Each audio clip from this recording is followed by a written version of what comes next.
हर खबर आपकी, आपसे, आपके लिए और उसका असर सब पर। दिन भर की तमाम ताजा घटनाओं की बड़ी खबर सिर्फ न्यूज लिंक पर। निर्भीक, निष्पक्ष, निरंतर। नमस्कार, न्यूज लिंक में आपका स्वागत है और मैं हूं आपके साथ सोनी मिश्रा। उत्तर प्रदेश विधानसभा चुनाव के पहले चरण के लिए गुरुवार सुबह 58 सीटों पर डाले जाएंगे वोट। मतदान के लिए किए गए सभी आवश्यक प्रबंध। पश्चिमी यूपी में 10 फरवरी से 7 मार्च तक 7 चरणों में होगा मतदान। जिन जिलों में पहले चरण में वोट डाले जाएंगे उनमें हापुड़, गाजियाबाद, गौतम बुद्ध नगर, बागपत, शामली, मुजफ्फरनगर, मेरठ, मथुरा, आगरा और अलीगढ़ शामिल है। पहले चरण की 58 सीटों में से 9 सीटें अनुसूचित जाति के लिए आरक्षित है। इन सीटों के लिए कुल 623 उम्मीदवार अपनी किस्मत आजमा रहे हैं। पहले चरण के लिए करीब 50,000 अर्धसैनिक बलों को किया गया तैनात।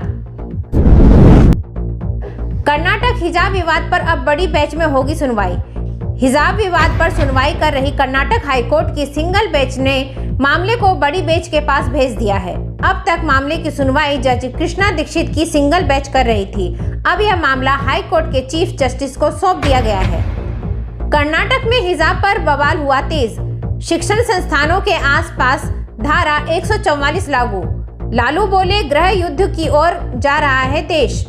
वहीं ओवैसी बोले हिजाब मामले पर नफरत फैलाई जा रही है। मुश्किलें में घिरी बीजेपी, कर्नाटक हाईकोर्ट की बड़ी बेंच को भेजा मामला। यूपी विधानसभा चुनाव के लिए बीजेपी और समाजवादी पार्टी के बाद अब कांग्रेस का घोषणा पत्र जारी। 10 दिन में किसानों का कर्ज माफ, गोबर खरीद का किया वादा। साथ ही किसानों की कर्ज माफी के साथ साथ बिजली बिल आधा करने का किया वादा। पीएम मोदी ने ANI समाचार चैनल को दिए साक्षात्कार में कहा, आज कुछ आकांक्षी जिले विकास के पैमाने पर बढ़ गए हैं आगे। साथ ही उन्होंने कहा कि आकांक्षी जिलों में युवा अधिकारियों को हो रही है तैनाती। समाज के छोटे से छोटे व्यक्ति को भी विकास का मिलना चाहिए अवसर। देश में तेजी से घट रही कोरोना की रफ्तार। देश में पिछले 24 घंटों में कोरोना के 71,365 नए केस, 1217 लोगों की मौत। पॉजिटिविटी रेट 5% से हुआ कम। राष्ट्रीय कोविड टीकाकरण अभियान के तहत अब तक करीब 170 करोड़ से अधिक दी गई कोरोना रोधी खुराक।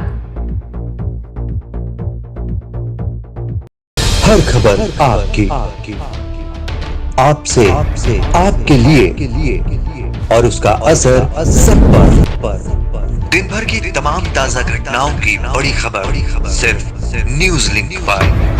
निर्भीक, निष्पक्ष, निरंतर।